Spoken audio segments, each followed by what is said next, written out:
welcome to the studio review for Chapter 11, More Functions. This is going to continue to help you understand how to compose functions and problem solve some things. We're going to talk mostly about sorting numbers. And this is one that we're going to kind of investigate different ways of sorting numbers, because we know that if we try to sort numbers with the sort method on an array, it actually treats them like strings. And so, it'll put 10 before 2 and things like that, because it just looks at that very first digit. So we're going to, write our own functions that will investigate how we could go about doing this properly. So all we need to do here is, create this function that will take the array in and then go through the array, iterating through it to find which one of the numbers is the lowest. And we can just use a little bit of conditional logic to make this happen. And they give us some test data here already queued up for us. So let's go ahead and write this function. I'm going to put it right here. And we'll start with the function keyword. We'll give it a name, find min value. And then pass in some sort of array. We'll allow this function to take any array we want of numbers. And if we're going to track what the minimum thing is, we definitely need to loop through the array, but we have to have a way of keeping track of that minimum number. So I'm going to create a variable to do that. We'll store it anytime we come across a number that's lower than the numbers we've seen previously. We'll just store it in this. And we'll start off by assigning it with, let's just say that it's the element, whatever number is at index 0. That's a good place to start.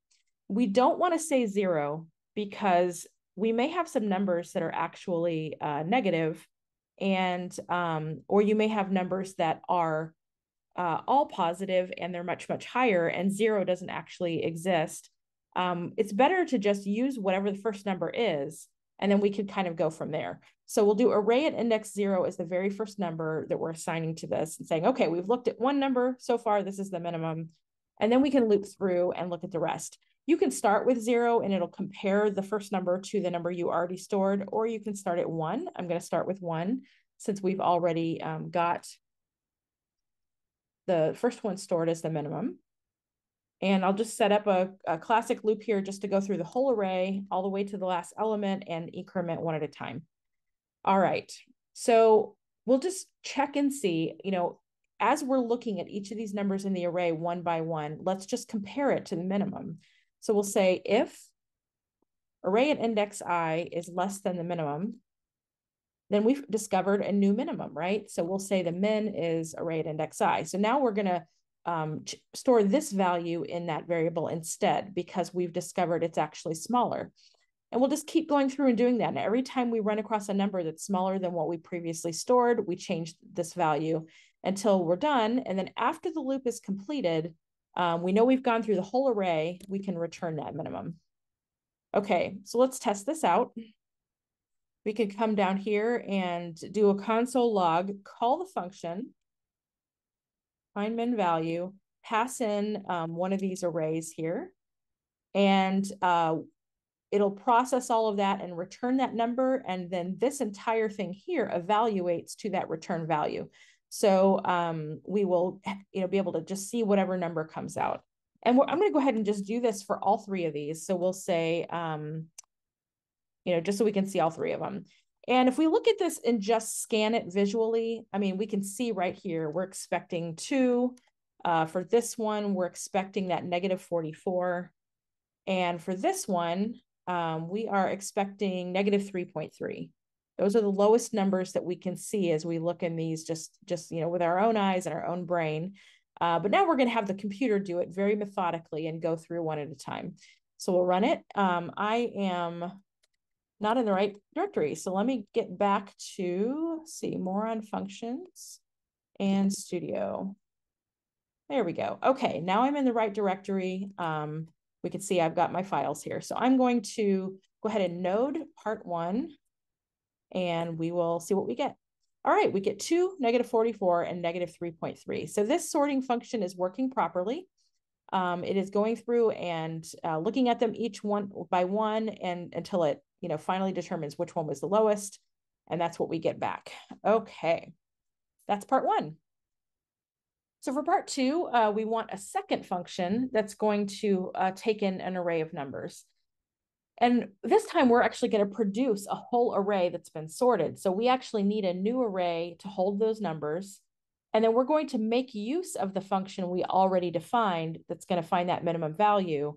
And we will, essentially, take the minimum value, add it to the new array, and then remove it from the old array, and then look again and say, okay, what's the minimum value now? And so we're just going to keep doing that over and over again until the original array is empty and the new array has all of the numbers in the right order.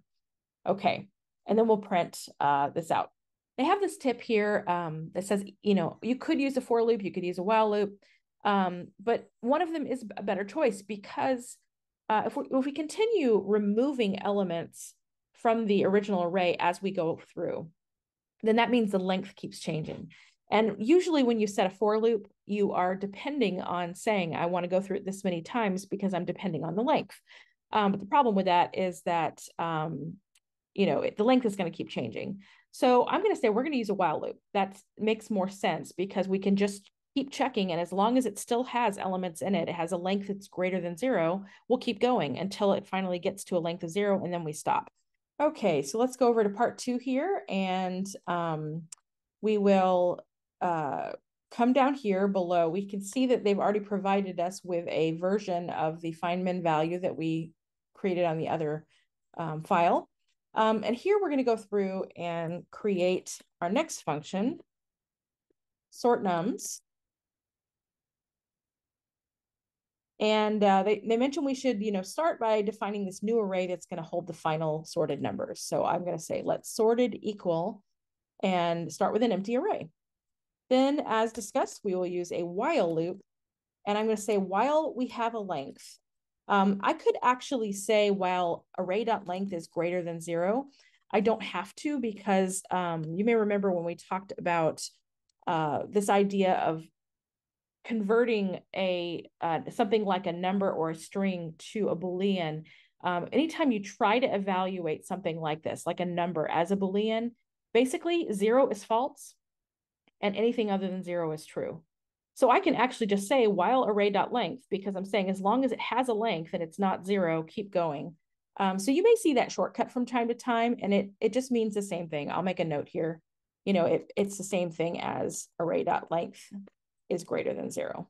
Okay, the first thing I want to do is to find that minimum value of the array as it currently exists. So I'm going to create a variable called letMin equal, and we will say, find min value. We'll call that function from up here and pass in the array. So that'll bring back the number within the array that is currently the minimum. So we can go ahead and push that into our sorted array, right? And say, okay, we want to now put that minimum number in the very first spot of sorted. And, the first time around on this loop, it's going to be the very first one. After that, it'll continue putting them on the end, which is why we know that this is going to be in order. But in order for this to work, we need for that minimum number to no longer be in the array anymore, so that next time it can find the next minimum number. We need to remove it. A good method for this is splice, because that allows us to go in surgically to a specific index and extract whatever it is.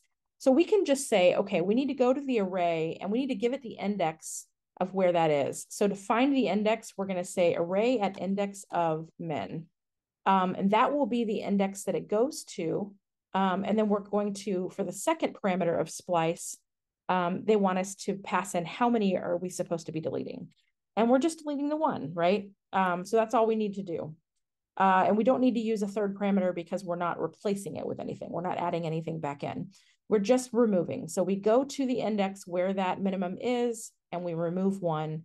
And now the array will have 1 less number in it, and that number has been pushed over into the new array instead. So this is the process. We're going to keep going through. As long as the array still has something in it and still has a length, then we will keep doing this over and over again, pushing one over and then taking it out of the original array until it's empty.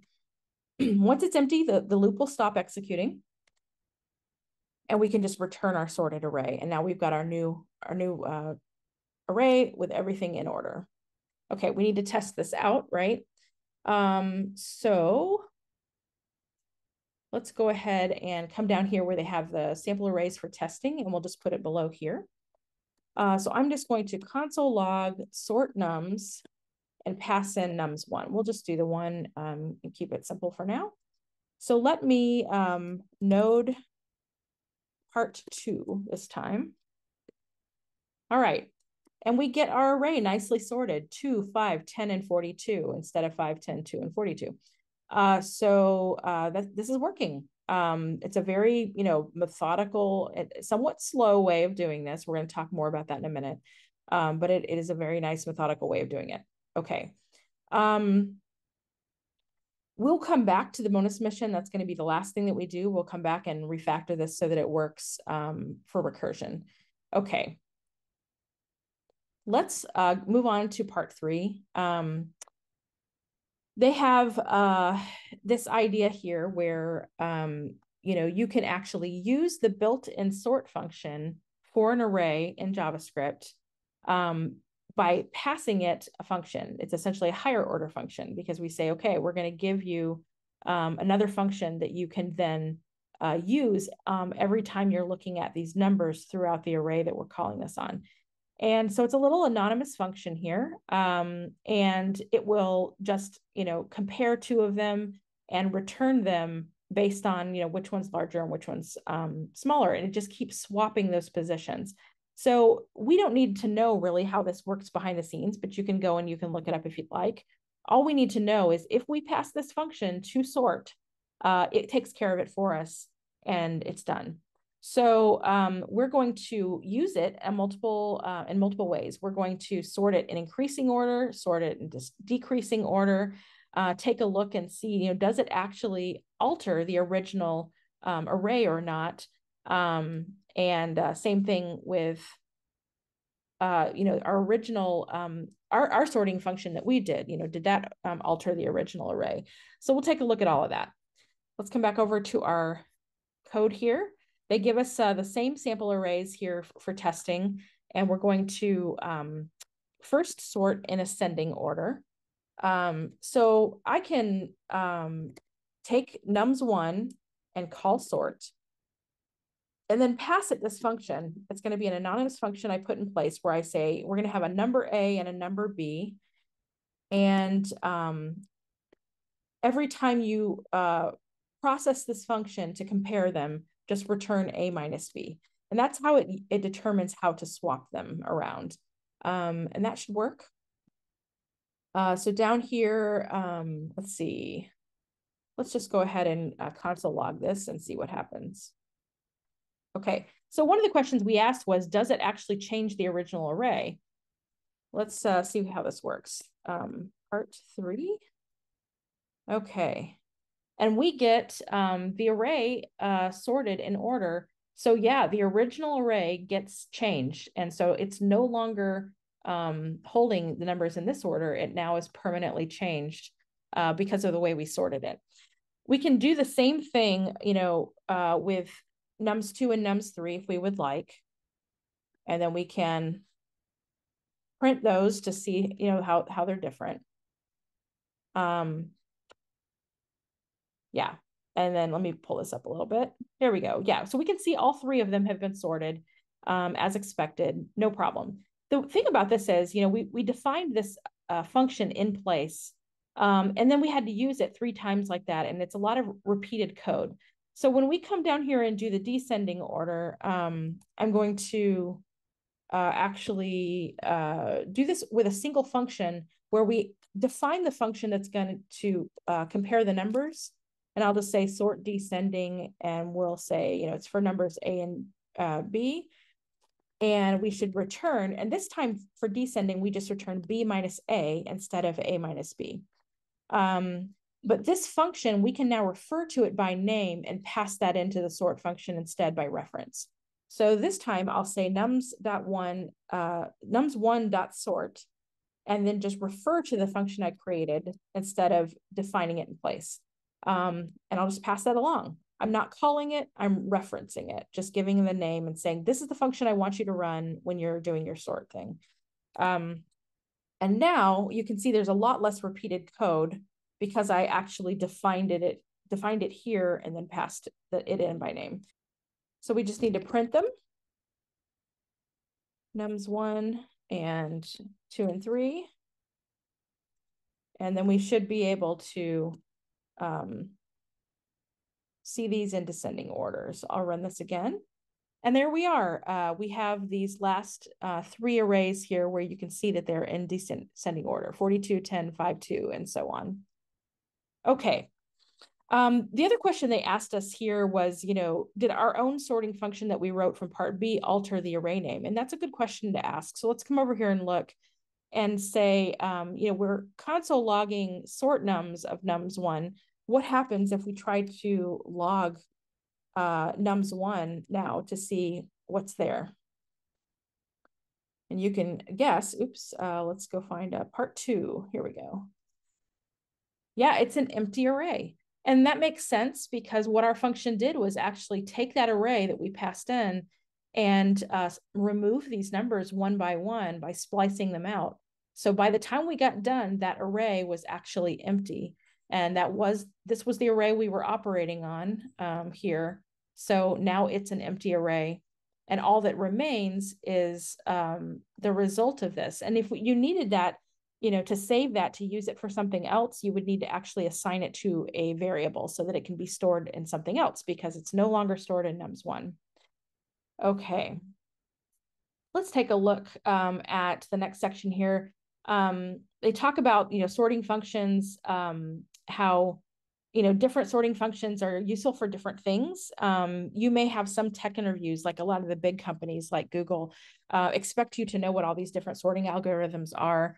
And they'll, maybe ask you how would you write this? If you plan to go into that kind of work, this is going to be something that down the road you're going to want to really investigate. It's not something that's in the scope of this course, but at least now how to do basic sorts just for the purposes of the types of things that you're going to be coding during this class.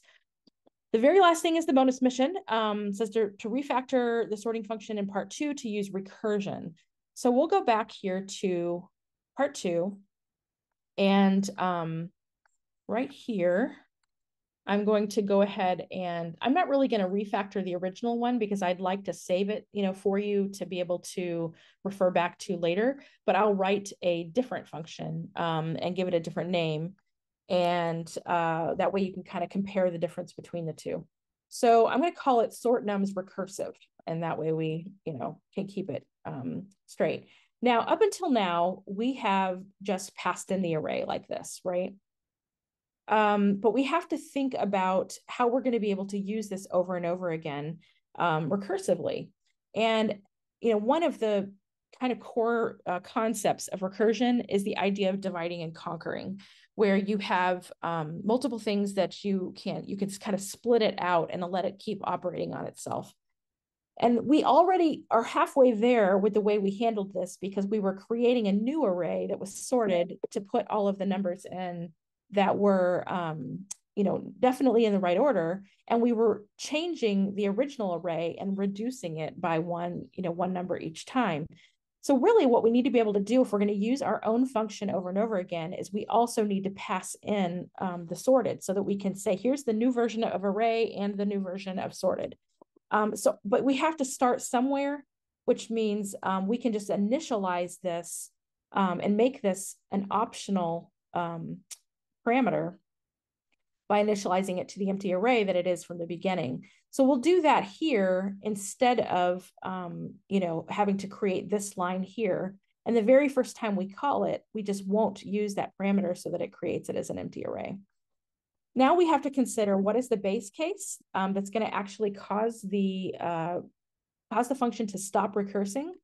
And then what is the case when, we need to just, make changes to both array and sorted and recurse. Okay.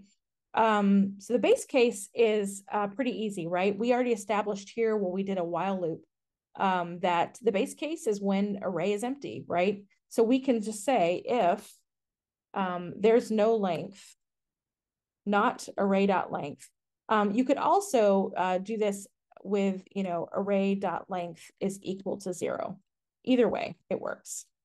And then you would just say return sorted, because at this point, sorted should have all of the numbers in it if this array is empty. But that's only going to work if we call the function and these two things that we pass in have these qualities, then we're ready to go. Otherwise, we're going to continue down here and skip that and actually handle things the way we did up here.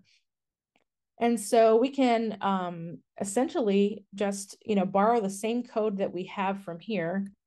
The difference is, like, we can start with this, but we're going to need to do this a little bit differently. Okay, so let's say I go and I find the minimum value, and I, push that minimum value into sorted, and then I take the array and I splice it at that index wherever that minimum number was, and I remove 1. All of that is the same, but we also need to recurse. And this is the part that I think most people forget. It's not enough to have that early return on the base case. You have to use the return keyword again here so that you can say, I want to, also return whatever comes from me calling this function inside of itself. And so at this point, now that we've altered the array and we've altered sorted, we're saying, okay, let's pass those back into the function up here and let it go through the entire function and say, are we at the base case yet? Or do we need to keep going? And this is how it kind of divides and conquers. And it'll just keep, working on whatever the next iteration is of this until it finally gets to the point where array is empty. And then it can just return the final version of sorted as it does. Okay, let's try it out. Okay, so I'm just going to take these two and I'll copy it down. But here's the thing. We proved already that nums1 is an empty array, right? So we can't sort nums recursive on nums1 because there's nothing left to sort. At this point, we need to use a different one. So let's choose nums2 instead, and then we'll just verify that, it's empty once we have done this. Okay, let's node part 2. Okay, so we see that nums2 has been sorted recursively, and it also, has that empty array because now that we've done that, the original array was cleaned out. Okay. If you're still unclear as to how this is working, something that can be useful is to put in some console logs. Like, for example, right here, we might say, let's console log array and console log sorted. So we can see it changing over time. And then maybe let's put a console log here that just says all sorted. And so that way, when we hit our base case, we'll be able to kind of see evidence of that. So let's go ahead and run this. And let me pull this up so we can see what's happening. Okay. You can see that it started out with by removing that -44. That was the first thing that it did, is it split that out. And then we actually see that it has removed the -10. And then we see that it's removed the -2. And so you keep seeing array get smaller and sorted get bigger with each one as it's going through. And then it finally gets down to where, this is 5 and this one actually is now empty and the 5 has been moved here. So we see our base case all sorted. And then we see the final console log that we had, down below that actually just shows the final result. But this is helpful, I think, for you to be able to see, step by step what's happening as it goes around and around and around, and it keeps, operating on this. So definitely when you're working on things like this, play around with that so that you feel like you understand a little better what's happening. Okay, that is the whole studio. I hope this was helpful for you, and I'll see you in the next one.